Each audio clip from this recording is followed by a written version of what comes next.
हम बात कर रहे हैं सेक्शन 90 की और सेक्शन 90 बात करता है, थोड़ा सा अलग सेक्शन है। सेक्शन 90 बात करता है यार, कंपनी को एक रजिस्टर मेंटेन करना है। क्या मेंटेन करना है? कंपनी को एक रजिस्टर मेंटेन करना है। बट यहाँ पर जो आपको रजिस्टर मेंटेन करना है वो सिग्निफिकेंट बेनिफिशियल ओनर का मेंटेन करना है एक कंपनी को। और ये पूरा का पूरा जिक्र जो है, ये पूरा का पूरा जिक्र सेक्शन 90 में डिस्कस है, राइट। तो सेक्शन 90 बात करता है यार, एक कंपनी को रजिस्टर मेंटेन करना है और रजिस्टर मेंटेन करना है वो भी किसका? सिग्निफिकेंट बेनिफिशियल ओनर का, जिसको हम बोलते हैं SBO, राइट। सेक्शन नंबर कौन सा है? सेक्शन नंबर 90 का हम जिक्र करेंगे, बहुत ध्यान से। हम सेक्शन को स्टार्ट करें, बट उसके पहले हमको कुछ कुछ महत्वपूर्ण डेफिनेशंस की बात करनी है कि भाई सिग्निफिकेंट बेनिफिशियल ओनर होता कौन है। मेजॉरिटी स्टेक की डेफिनेशन है वो हमको बात करनी, सिग्निफिकेंट इन्फ्लुएंस की डेफिनेशन है वो हमको बात करनी। तो before discussing section 90 we need to look upon the definition part which is used in section 90। चले, तो भाई सेक्शन 90 में जो डेफिनेशंस का यूज हुआ है, हम उन डेफिनेशंस के बारे में जिक्र करते हैं बहुत ध्यान से। बट डेफिनेशन के पहले एक छोटा सा पैराग्राफ। तो लॉ बोलता है, as per section 90 of the act, जो भी पर्सन सिग्निफिकेंट बेनिफिशियल ओनर हुआ, जिसको हम क्या बोलेंगे यार? SBO। बार बार हम उसको क्या शब्द बोलेंगे? SBO is required to disclose the nature of his interest. उसका किस नेचर का इंटरेस्ट है वो डिस्क्लोज करना पड़ेगा। Other particulars within the prescribe period of time to the company, आपको कंपनी को डिस्क्लोज करना पड़ेगा, जिसके तहत कंपनी किसको इंटीमेट करेगी? कंपनी इंटीमेट करेगी ROC को, राइट। तो जो भी पर्सन SBO है, कौन है जो भी पर्सन, राइट। तो लॉ ने बोला है साहब, जो भी पर्सन SBO है वो इंटीमेट करेगा कंपनी को एक पर्टिकुलर फॉर्म में, हम बात करेंगे बैन 1 बैन 2 वगैरह की, राइट। और वो कंपनी किसको इंटीमेट करेगा? ROC को।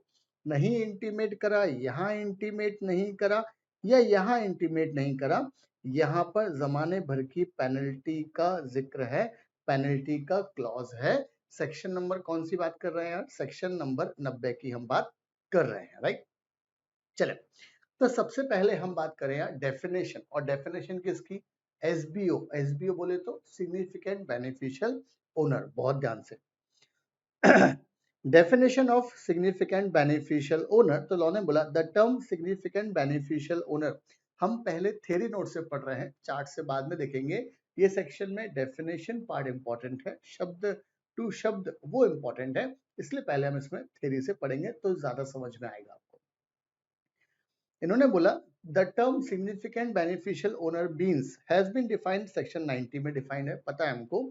अब सबसे इंपॉर्टेंट चीज, एवरी इंडिविजुअल, सबसे पहले इन्होंने किसको पकड़ लिया यार? Every individual who acting alone, कोई भी व्यक्ति जो सिंगली एक्ट कर रहा है, या फिर किसी और के साथ कर रहा है, या फिर थ्रू वन और मोर पर्सन और ट्रस्ट इंक्लूडिंग अ ट्रस्ट और a person resident outside India hold beneficial interest. सबसे इंपॉर्टेंट पॉइंट है, मतलब मिस्टर ए, या फिर हम ए को छोड़े साहब, हम शर्मा जी को पकड़े, शर्मा जी खुद होल्ड कर रहे हैं कुछ परसेंट शेयर्स। क्या परसेंट है? 25% का परसेंट है आने वाला है, राइट। शर्मा जी खुद होल्ड कर रहे हैं, शर्मा जी किसी और के साथ होल्ड कर रहे हैं, कोई भी पर्सन रेजिडेंट आउटसाइड इंडिया है, सब नैन्सी उसके साथ होल्ड कर रहे हैं। Hold beneficial interest of not less than, कम से कम कितना परसेंट यार? 25% का जिक्र है, मतलब शर्मा जी अकेले 25% शेयर्स होल्ड करते हैं, या फिर किसी और के साथ कोई ट्रस्ट में कोई पर्सन रेजिडेंट आउटसाइड इंडिया, अगर उनको बेनिफिशियल इंटरेस्ट है, वो भी कितने परसेंट शेयर्स का? 25% शेयर्स का। और such other percentage as may be prescribed in shares of a company, company के शेयर्स में इंटरेस्ट है, या फिर उनको राइट टू एक्सरसाइज है, और the actual exercising of significant influence or control as defined in section 2 clause 27। Section 2 clause 27 control की definition बोलता है। तो लॉ ने बोला अगर आपको कंट्रोल भी है कितना परसेंट का, 25% शेयर्स का ओवर द कंपनी, जिस कंपनी को हम here and refer to as a significant beneficial owner, अगर शर्मा जी को खुद को 25% शेयर्स होल्ड करे हैं किसी कंपनी के, राइट, किसी के साथ में होल्ड करे हैं, लॉ ने बोला हम आपको क्या बोलेंगे, you are a SBO, significant beneficial owner, right. अब आगे हम बात करें यार, कंसेप्ट क्या है, बहुत ध्यान से। हाउएवर कंपनीज की बात करें, कंपनी SBO अमेंडमेंट रूल्स आए थे, क्या आए थे यार, कंपनी के अमेंडमेंट रूल्स आए थे, हम वो बात करें बहुत ध्यान से, राइट। और रूल्स कब आए थे यार, 2019 में आए थे, बराबर है। रूल्स कब आए थे यार, 2019 में आए थे, बहुत ध्यान से। Amendment rule has been amended the definition of the term SBO, और इन रूल्स के चलते इन्होंने क्या कर दिया साहब, डेफिनेशन में अमेंडमेंट कर दिया। In terms of rule 21H, in terms of rule 21H of the SBO rules, the term significant beneficial owner is defined as an individual। इन्होंने भी क्या करा है सब, 21H में SBO की डेफिनेशन में इन्होंने डिफाइन किया है इंडिविजुअल हु एक्टिंग अलोन और टुगेदर, व्यक्ति खुद काम कर रहा है, खुद ने शेयर्स एक्वायर करे या किसी के साथ में, और थ्रू वन और मोर पर्सन और a trust possess one or more of the following rights, किसी भी व्यक्ति को, राइट, किसी भी व्यक्ति को कुछ भी राइट्स होते हैं, तो लॉ ने बोला है हम क्या बोलेंगे यार, आपको SBO की बात करेंगे, right. possess one or more of the following rights or entitlement in the reporting company, reporting company मतलब जिस कंपनी में किसी इंडिविजुअल ने या किसी ट्रस्ट के थ्रू 25% शेयर्स होल्ड करे हैं, जिस कंपनी को आपको बताना है, डिस्क्लोजर देना है, डिक्लेरेशन देना है, उस कंपनी को हम क्या बोलेंगे, आप कंपनी क्या है, reporting company, that is the company in respect of which SBO declaration is required to be filed. आगे, या फिर कोई पर्सन होल्ड करता है indirectly together with any direct holding, मतलब आप इनडायरेक्टली होल्ड करते हैं, शर्मा जी खुद के थ्रू होल्ड करते हैं कुछ परसेंट शेयर्स और किसी और के थ्रू होल्ड करते हैं रिमेनिंग परसेंट शेयर, लॉ ने बोला इनडायरेक्टली होल्ड कर रहे हैं, डायरेक्टली होल्ड कर रहे हैं 10% ऑफ दी शेयर्स, तो आपको हम क्या बोलेंगे, SBO की डेफिनेशन में आएगा। इंडिविजुअल की बात करें तो आगे होल्ड इनडायरेक्टली और together with any other direct holding not less then, या फिर 10% वोटिंग राइट में आपका हिस्सा है, तो भी आपको हम क्या बोलेंगे यार, SBO। या फिर has the right to receive participate, आप 10% डिविडेंड लेने का हक रखते हैं, तो भी आपको हम क्या बोलेंगे यार, SBO। in not less than 10% of the total distributable dividend or any other distribution in any financial year through indirect holding alone or together with any direct holding, right। Law ने बोला ऐसा कुछ भी है सब हम क्या बोलेंगे, आपको SBO की बात करेंगे। has a right to exercise, actually exercises significant influence or control in any manner other than the direct holding alone, सिर्फ डायरेक्ट होल्डिंग को छोड़कर बात करें अपन, तो लॉ ने बोला आपका और किसी तरीके से सिग्निफिकेंट इन्फ्लुएंस है, हम आपको क्या बोलेंगे यार, SBO बोलेंगे। तो हमारे पास ये तो डेफिनेशन है SBO की, और रूल 21H में जो SBO रूल्स में जो डेफिनेशन है वो और डिटेल में डेफिनेशन कवर की है, एरिया इन्होंने और बढ़ा दिया है। अब ये जो हमने ऊपर 4 पॉइंट देखे हैं, राइट, ये वाले 4 पॉइंट, ये इसका क्रक्स है, क्रक्स मटेरियल है।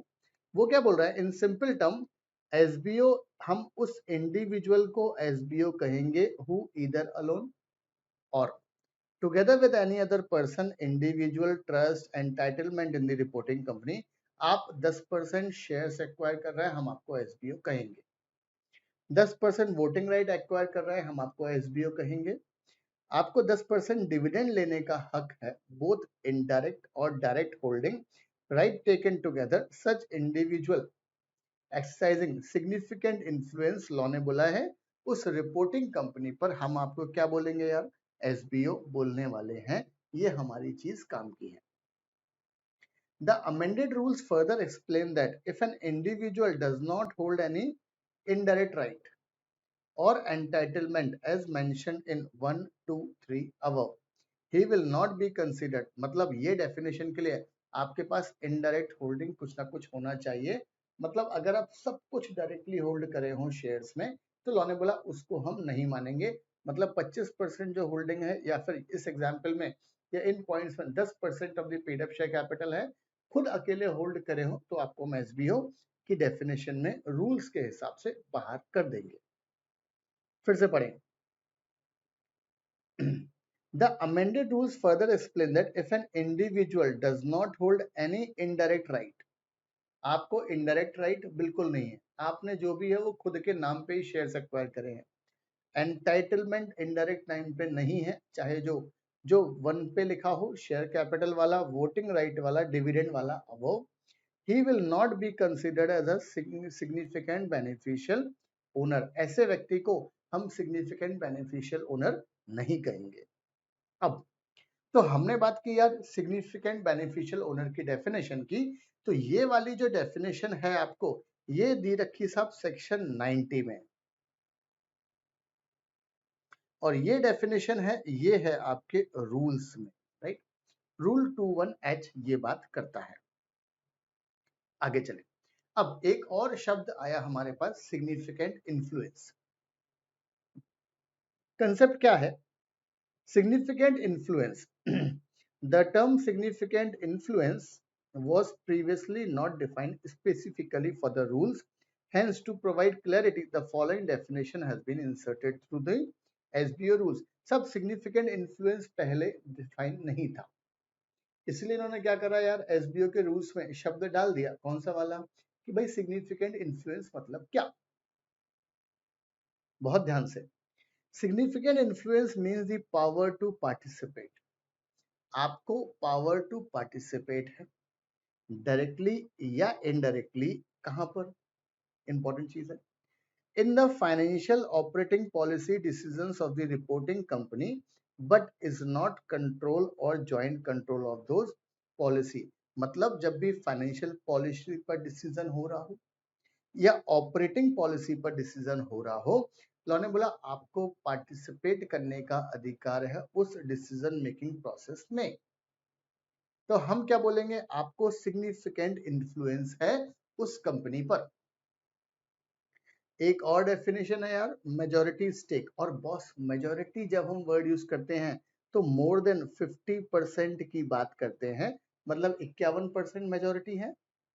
The amended rules inserted a new term which means majority stake, which means holding more than one half, more than 51%। आप किसी कंपनी के इक्विटी शेयर कैपिटल, किसी बॉडी कॉर्पोरेट के इक्विटी शेयर कैपिटल 51% होल्ड करते हैं, हम आपको क्या बोलेंगे यार? मेजॉरिटी स्टेक है आपकी इस कंपनी में। Hold more than one half of the voting rights in the body corporate, तो आपको हम क्या बोलेंगे? आपको क्या है इसमें? आपको मेजॉरिटी स्टेक है।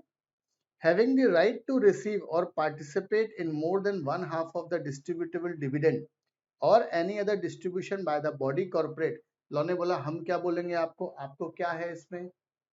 आपको मेजॉरिटी स्टेक है, राइट। ध्यान से। इक्विटी शेयर कैपिटल मोर देन वन हाफ से ज्यादा होल्ड है, वोटिंग राइट वन हाफ से ज्यादा होल्ड है, आपको पार्टिसिपेट करें डिस्ट्रीब्यूटेबल प्रॉफिट में, और यहाँ पर जो कंसेप्ट हम बात कर रहे हैं वो 50% से ज्यादा है, चाहे इक्विटी शेयर हो, चाहे वोटिंग हो, चाहे डिविडेंड हो, तो हम बोलेंगे मेजॉरिटी स्टेक। ऑब्वियसली यार मेजॉरिटी स्टेक तभी आने वाली है। अब इंपॉर्टेंट चीज है, एसबीओ के लिए जो हम शेयर होल्डिंग की बात करेंगे, क्या डायरेक्ट चाहिए या इनडायरेक्ट से भी काम बन जाएगा? Direct indirect shareholding. The amendment rules provide that when an individual holds any right entitlement directly in the reporting entity, अरे भाई अगर मैंने किसी कंपनी के 25% शेयर्स एक्वायर किए हैं तो उस कंपनी को पता है, उसके एनएसडीएल सीडीएसएल डिपॉजिटरी को पता है, सबको पता है भाई कि मैं इस कंपनी में इतनी परसेंट होल्डिंग है। आप डायरेक्ट मुझसे क्या ले लो साहब? एसबीओ डिक्लेरेशन ले लो, कोई दिक्कत नहीं है, right. Entitlement directly in the reporting company, the said individual shall not be considered as significant beneficial ownership. क्यों? क्योंकि मेरी इंफॉर्मेशन तो आपके पास पहले से ही है। हम सेक्शन 90 में उन व्यक्तियों को पकड़ना चाहते हैं जो कंपनी में पैसा तो लगाया है बट जो अपनी आइडेंटिटी रिवील नहीं करना चाहते हैं। तो लॉ ने सेक्शन 90 को इसलिए अमेंडमेंट करा ढेर सारा। सब अमेंडमेंट के पहले ये सेक्शन 2 लाइन का सेक्शन हुआ करता था जिसको हम पढ़ा करते थे सेक्शन 216 के साथ में, 216 के साथ में। बट अमेंडमेंट होने के बाद ये सेक्शन बहुत बड़ा हो गया और इस सेक्शन का सिर्फ और सिर्फ हमको यही ऑब्जेक्टिव है, हमको ऐसे पर्सन्स को आइडेंटिफाई करना है जिनका रियल में पैसा लगा है कंपनी में, उनको हमको आइडेंटिफाई करना है। An individual will be considered to hold a right entitlement directly in the relevant company if he satisfy any of the following criteria.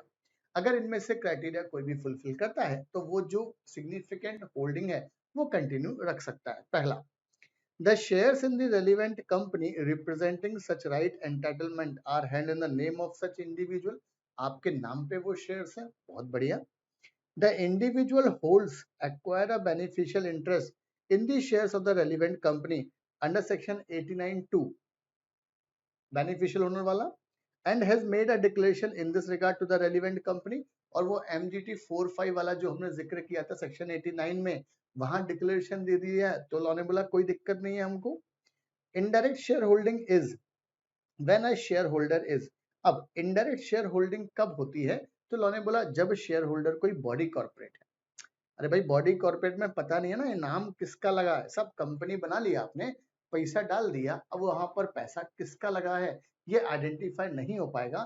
तो लॉ ने बोला इनडायरेक्ट, डायरेक्ट होल्डिंग में तो डायरेक्ट इंडिविजुअल आता, नेचुरल पर्सन आता है, but indirect share holding में body corporate आएगा। हिंदू अनडिवाइडेड फैमिली HUF आने वाला है, पार्टनरशिप फर्म आने वाली है, ट्रस्ट है, pooled investment vehicle. Pooled investment vehicle मतलब सब 5 दोस्तों ने इकट्ठा पैसा कर लिया और उसको इन्वेस्टमेंट कर दिया। It is called pooled investment vehicle. Collective investment schemes में भी ये वर्ड यूज होता है, पूल्ड इन्वेस्टमेंट व्हीकल्स वाला। Owners on the reporting company, law ने बोला हमने प्रूफ करने की जिम्मेदारी किसके ऊपर डाल दी? रिपोर्टिंग कंपनी के ऊपर। बहुत ध्यान से, इंपॉर्टेंट कॉन्सेप्ट है। The duty is on the reporting company to identify a SBO। Law ने बुलाया कंपनी को और लॉ ने कंपनी की जिम्मेदारी डाल दी, तुम खोजो बेटा कौन कौन SBO है, cause such SBO to make, और उस SBO को बोलो कि भाई तू प्रिस्क्राइब्ड फॉर्म में डिक्लेरेशन दे as per the amendment rules, right. तो अल्टीमेटली जिम्मेदारी किसके ऊपर डाली यार कंपनीज एक्ट ने? सब कंपनीज एक्ट ने जिम्मेदारी डाली कंपनी के ऊपर। क्यों? क्योंकि कंपनीज एक्ट लगता ही कंपनी के ऊपर है। तो उन्होंने बोला तुम खोजो कि भाई कौन SBO है और किस किस, और डिक्लेरेशन दिलाओ उससे।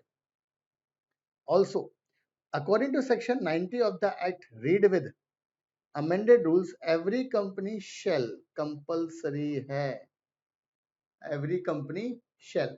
अभी तक हमने जो डेफिनेशन देखी है SBO की सेक्शन 90 वाली 25%, हमने रूल्स वाली देखी है 10% वाली, right. Every company shall maintain करो एक register, significant beneficial owner, form number दिया है in form BEN 3 beneficial ownership, BEN stands for BEN, right, BEN beneficial वाला, राइट। आपको एक रजिस्टर मेंटेन करना है बैन 3 वाले फॉर्मेट में, which shall be open for inspection during business hours, और एक दिन में 2 घंटे के लिए तो बिजनेस आवर्स में इंस्पेक्शन के लिए अवेलेबल होना चाहिए। On every working day as the board में डिसाइड, और वो भी कब होना चाहिए यार? वर्किंग डे में होना चाहिए। कौन चेक करेगा? Member of the company check करेगा। On payment of such fees as may be specified by the company, but फिर भी पर इंस्पेक्शन के लिए 50 रुपए से ज्यादा मत रखना। लॉ ने बोला यार पर इंस्पेक्शन के लिए 50 रुपीज से ज्यादा मत रखना, इंपॉर्टेंट चीज है, राइट। चलो, एप्लीकेशन टू ट्रिब्यूनल, अब ये काम की चीज है, राइट। यहाँ पर किसके ऊपर, किसके कंधों पे जवाबदारी डाल दी? कंपनी के। कंपनी को बोला तुम खोजो यार एसबीओ। हमने बताया एसबीओ कौन है, लॉ ने बता दिया एसबीओ कौन होगा। आप खोजो कि भाई एसबीओ कौन है, उससे डिक्लेरेशन दिलाओ, फॉर्म रजिस्टर मेंटेन करो, फॉर्म यूज करो, फॉर्मेट यूज करो, बैन 3 वाला फॉर्मेट यूज करना है। एप्लीकेशन टू ट्रिब्यूनल कौन लगाएगा? एप्लीकेशन कंपनी लगाएगा। कंपनी कब कब लगाएगा? Where that the company shall, where that the person fails to give to the company the information required by the notice in form ban 4 within 30 days of date of notice। Law ने बोला अगर 30 दिन में आपको declaration नहीं मिला, आप tribunal को अप्लाई कर दो एक बात। और where the information giving is not satisfactory, पहले वाले केस में information not available, राइट।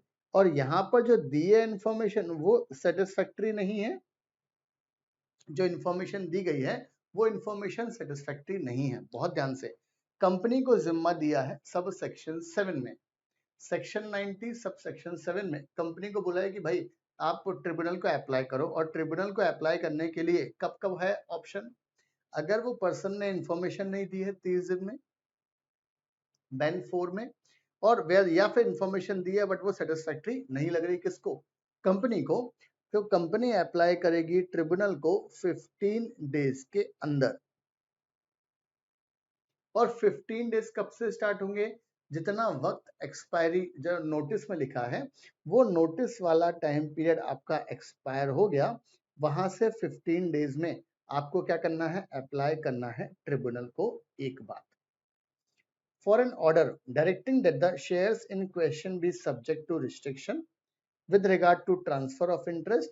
अच्छा, कंपनी बोलेगा, लॉ ने क्या बोला यार कंपनी को कि भाई आप क्या करो, आप डिक्लेरेशन मंगाओ। चल और देखें स्टार्टिंग से हम, मतलब क्या होगा कंपनी क्या करेगा? फॉर एग्जाम्पल कंपनी ने आइडेंटिफाई किया है शर्मा जी को, तो कंपनी ने बैन 4 में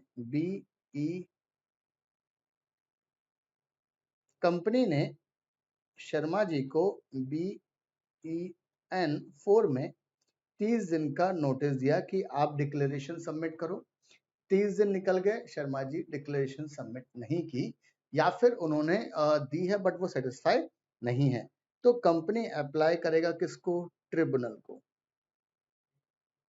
ट्रिब्यूनल को अप्लाई करना है 15 डेज में, 15 days after expiry of 30 days है।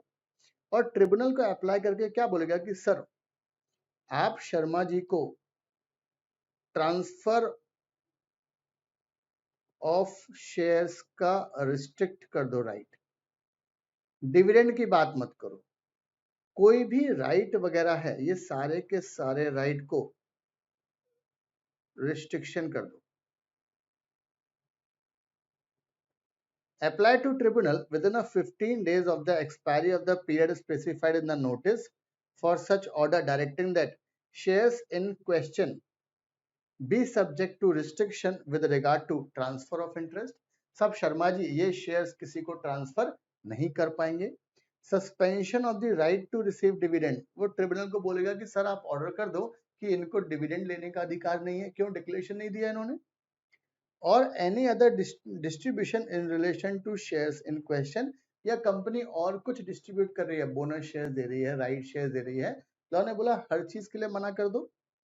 Suspension of voting rights in relation to shares, आप वोटिंग राइट का भी भाई डिविडेंड मत दो, ट्रांसफर के लिए मना कर दो, और कोई डिस्ट्रीब्यूशन हो रहा हो वो वोटिंग राइट भी मत दो, कुछ भी मत दो, जो भी राइट्स उनसे अटैच्ड है सबको आप रिस्ट्रिक्ट कर दो फॉर द टाइम बिंग। जो भी एप्लीकेशन लगाई है ट्रिब्यूनल क्या करेगा? After making reasonable opportunity of being heard to the party concern, Sharma ji को मौका देगा।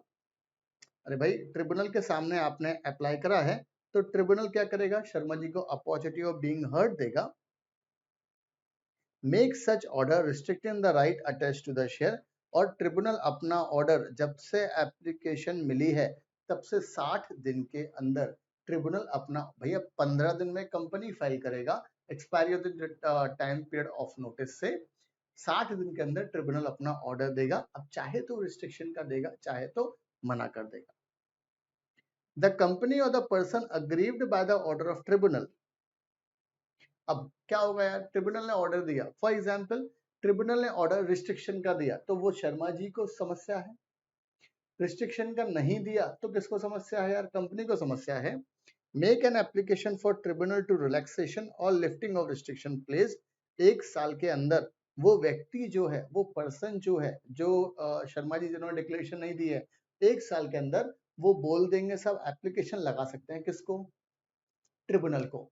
1 साल कब से स्टार्ट होगा, जिस तारीख को ऑर्डर दिया है, राइट। क्रोनोलॉजिकल समझे साहब, क्रोनोलॉजी क्या है वो इंपॉर्टेंट है, राइट। चले ध्यान से, 30 दिन का नोटिस देंगी कंपनी किसको, शर्मा जी को, कि यार आप डिक्लेरेशन दो। 30 दिन का वक्त खत्म। सब सेक्शन 7 में कंपनी किसको अप्लाई करेगी, ट्रिब्यूनल को 15 डेज के अंदर। क्या बोलेगी वो कि सर इनके जो जमाने भर के राइट्स हैं, right to receive dividend, right to transfer of shares, और कोई चीज आपको लेने का अधिकार है, वोटिंग राइट है, और भी कोई राइट होता है, सर आप सारे के सारे राइट इसके फोरफीट कर दो, फोरफीट नहीं रिस्ट्रिक्ट कर दो। अब आगे आपने रिस्ट्रिक्शन के लिए बोल दिया, ट्रिब्यूनल 60 दिन का वक्त लेगा डिसाइड करने में।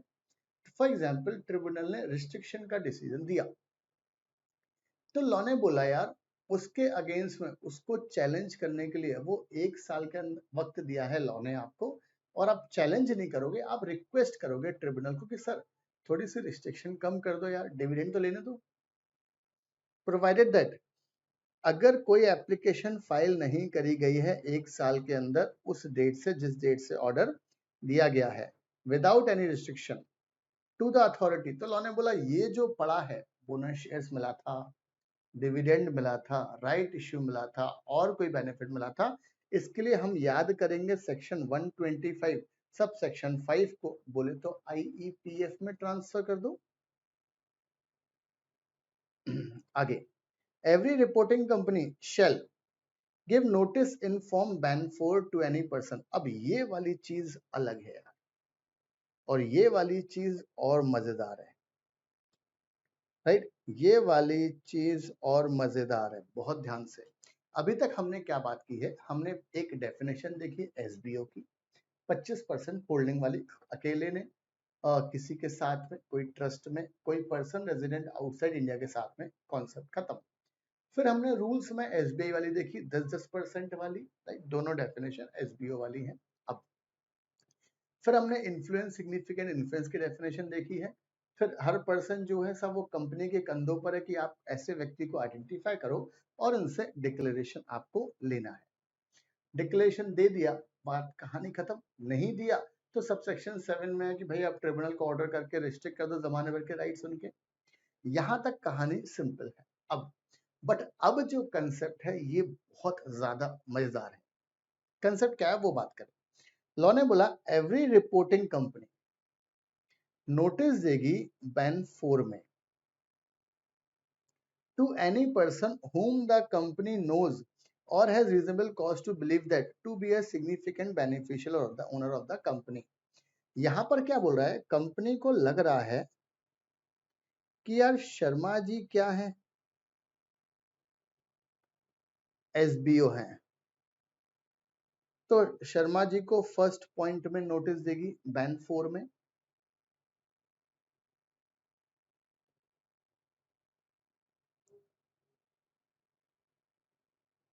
राइट, कि भाई तुम एसबीओ हो, एक बात है, पहला पॉइंट समझ में आ गया। To be having knowledge of the identity of SBO or any other person likely to have knowledge। Second वाले पॉइंट में ये बोल रहा है कि यार शर्मा जी को ये पता है, शर्मा जी को ये पता है कि कोई और कोई पर्सन है जो एसबीओ है, तो वो शर्मा जी को नोटिस देंगे कि आप वो व्यक्ति का नाम बताओ। बहुत ध्यान से, इस वाले केस में, सेकंड वाले केस में शर्मा जी एसबीओ नहीं है, बट शर्मा जी को पता है कि यार शर्मा जी कौन, शर्मा जी को पता है कि कौन एसबीओ है, उस व्यक्ति को नोटिस देंगे हम। Second point. C point, to have been a beneficial owner, व्यक्ति एसबीओ है, at any time during the, या फिर कोई व्यक्ति, या फिर थर्ड पॉइंट में ऑल टुगेदर अलग पॉइंट है, और थर्ड पॉइंट क्या बोल रहा है कि सब वर्मा जी, वर्मा जी पिछले 3 साल में एसबीओ थे, राइट। तो ये कॉन्सेप्ट भी यहां पर है, बहुत ध्यान से। फिर से कंपनी को लग रहा है कि शर्मा जी एसबीओ है, नोटिस दे दो बैन 4 में, कोई दिक्कत नहीं है। सेकंड पॉइंट क्या बोला, कंपनी को पता है कि भाई शर्मा जी तो एसबीओ नहीं है, बट शर्मा जी को पता है कि कौन एसबीओ है, तो नोटिस शर्मा जी को दे दो बेचारे को। थर्ड पॉइंट, वर्मा जी पिछले 3 साल में एसबीओ थे, किसी भी वक्त में लॉ ने बोला उनको भी नोटिस थमाने का अधिकार है। ध्यान से पढ़ो। To have been a significant owner of the company at any time during the 3 years immediately preceding the date on which notice is issued and who is not registered as a SBO, और आप SBO नहीं हमारे पास registered थे, law ने बोला तो समस्या है। हम ये 3 केस में कंपनी अपनी आंखें थोड़ी सी झुकाएगा और देखेगा कौन व्यक्ति है जिसको हम SBO ट्रीट कर सकते हैं। Declaration bye SBO, every individual who is a SBO in the reporting company as on the date of commencement of amendment rules, आपको डिक्लेरेशन देना है रिपोर्टिंग कंपनी को। फॉर्म कौन सा है यार, बैन 1, बेनिफिशियल ओनरशिप 1। 90 दिन के अंदर, जब से ये रूल्स आए हैं तब से 90 दिन के अंदर आपको डिक्लेरेशन देना है कि भाई मैं कौन हूं, एसबीओ इंटर्न। और रिपोर्टिंग कंपनी 30 दिन में आरओसी को चिपका देगी कि मिस्टर शर्मा जी हमारे यहाँ क्या है, एसबीओ हैं। एक बात। B, an individual who subsequently becomes a significant, पहले नहीं था, पहले 8% होल्डिंग थी साहब, बाद में एकदम 10% हो गई इन द रिपोर्टिंग कंपनी, और whose SBO undergoes any changes is required to file a declaration in ban 1, 30 दिन के अंदर कंपनी को फाइल करना है। C point, if an individual becomes a SBO in the reporting company or her significant SBO undergoes any change within 90 days of the rules, it shall be deemed that such individual become the SBO or any change therein on the date of expiry of 90 days from the commencement of said rules, and the period of 30 days for filing will be started। फिर will be calculated, recount means calculation आपको start करनी है, right. तो ये तो हुआ साहब कब डिक्लेरेशन देना है एसबीओ को। नॉर्मल केस में बैन 1 90 दिन, जब से रूल चालू हुए 30 दिन में कम्युनिकेट करेगा आरओसी को, बाद में बन गए 30 दिन में दे दो, यहाँ पर 90 डेज का जिक्र है अलग अलग चीजों में। चले सब, ये जो डिक्लेरेशन वाला पार्ट है फालतू टाइम पास है। लॉ ने बोला ये अमेंडेड रूल्स अप्लाई नहीं होंगे रेलिवेंट कंपनी के, where the shares of the relevant company are held by. पहला, अगर आईईपीएफ अथॉरिटी के पास है, सेक्शन 125 वाली अथॉरिटी के पास है, उनको डिक्लेरेशन देने की जरूरत नहीं है। अगर होल्डिंग कंपनी के पास है, which is complied with section 90 and the rules provided, details of such holding are reported in BEN 2, अलग बात है। भैया सेंट्रल गवर्नमेंट तो हमेशा अपने आप को रिलीफ कर देती है, central government, state government, local authority के पास है, रिलीफ, रिलैक्स रहो। An entity, body, corporate, controlled wholly or partly by the central government, state government, relax रहो। Investment vehicles such as mutual fund, AIF, alternate investment funds, REIT की बात करें, इन्विटीज की बात करें, रजिस्टर्ड विद और रेगुलेटेड बाय सेबी, इनकी बात करें, इन लोगों ने इन्वेस्टमेंट किया है, तो उन्होंने बोला डिक्लेरेशन मत दो यार। Investment vehicles regulated by reserve bank of India, IRDA, इनके द्वारा है कुछ, लॉ ने बोला डिक्लेरेशन मत दो, कोई दिक्कत नहीं है। सबसे इंपॉर्टेंट चीज तो कॉन्ट्रामेशन, नहीं देंगे तो क्या कर लोगे, राइट। वो क्या कर लोगे, लॉ ने बोला हम बताते हैं आपको। चले, अगर कॉन्ट्रामेशन किया सिग्निफिकेंट बेनिफिशियल ओनर ने, किसी व्यक्ति ने या रिपोर्टिंग कंपनी ने, अगर एसबीओ ने करा है 1 में, he shall be liable to a penalty, 50,000 रुपए की पेनल्टी, 50,000 रुपए का टीका हो गया आपका। और अगर कंटिन्यूइंग फेलियर होता है, फिर भी नहीं मान रहे हो आप, तो लॉ ने बोला 1,000 रुपए पर डे, मैक्सिमम 2 लाख रुपए तक की पेनल्टी लगा देंगे भाई, ध्यान रखना। Reporting company, if a company required to make a register under subsection 2, इनके ऊपर तो बहुत सारी जिम्मेदारियां हैं। सबसेक्शन 4 का नॉन कंप्लायंस करा necessary steps under section 4A, fails to do so, denies inspection as provided therein, the company shall be liable to a penalty, 1,00,000 रुपए की पेनल्टी लगा देंगे साहब। कंटिन्यूइंग फेलियर रहा, फर्दर पेनल्टी 5,000 रुपए की, सॉरी 500 रुपीज की है। After the first during which such failure subject to maximum 5 lakh रुपए। और अगर ऑफिसर साहब ने, every officer of the company who is in default,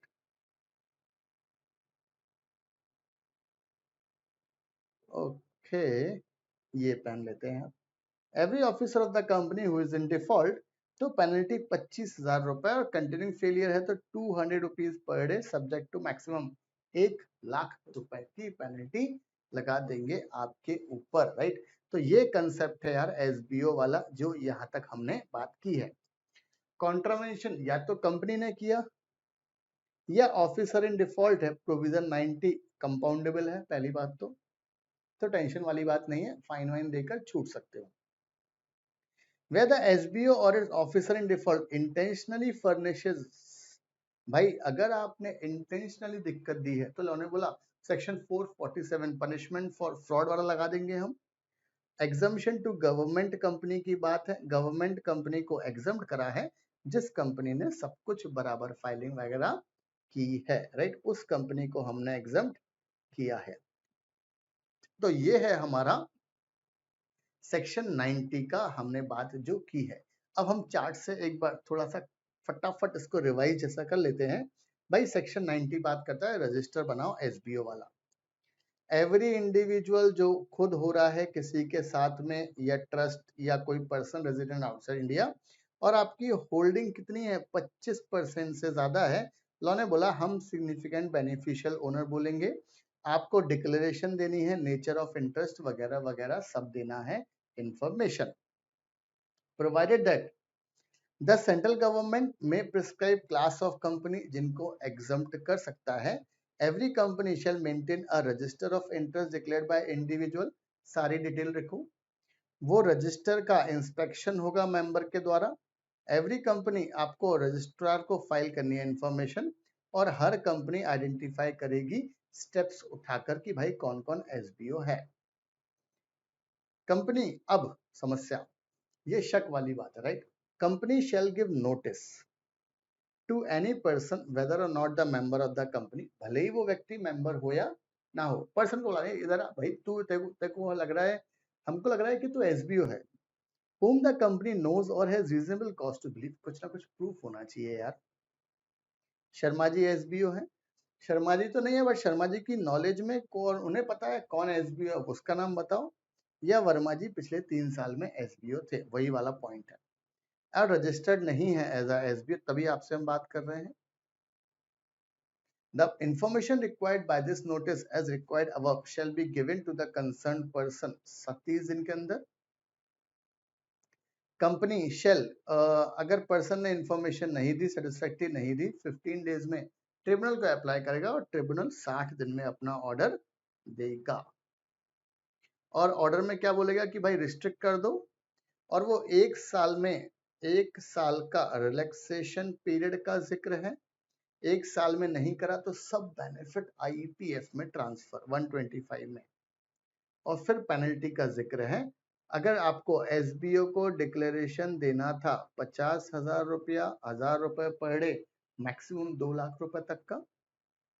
if a company required to maintain subsection 2 में 4 में नहीं हुआ, इंस्पेक्शन नहीं करने दिया, तो कंपनी के ऊपर 1,00,000 रुपए, in case of continuing failure 500 rupees, maximum 5 lakh रुपया। ऑफिसर के ऊपर 25,000 रुपया, कंटिन्यूइंग फेलियर 200 रुपीज, 1,00,000 रुपए तक। और अगर आपने जानबूझ के कोई गलत इंफॉर्मेशन दी है, लॉ ने बोला 447 है हमारे पास और निपटा देंगे। ये हमारे पास कॉन्सेप्ट है, कौन सा वाला यार, सेक्शन नंबर 90 का, राइट। सेक्शन 90 याद रखना सब, एग्जाम पॉइंट ऑफ व्यू से पहले बहुत छोटा हुआ करता था, बट जब से ये अमेंडमेंट आया है एसबीओ के रूल्स में, तब से ये सेक्शन की इम्पोर्टेंस बहुत बढ़ गई है और थोड़ा सा टेक्निकल भी हो गया है, बट मेरे ख्याल से इजी आपको समझ में आ गया होगा। कौन सा वाला कॉन्सेप्ट है? सिग्निफिकेंट बेनिफिशियल ओनर का जिक्र है।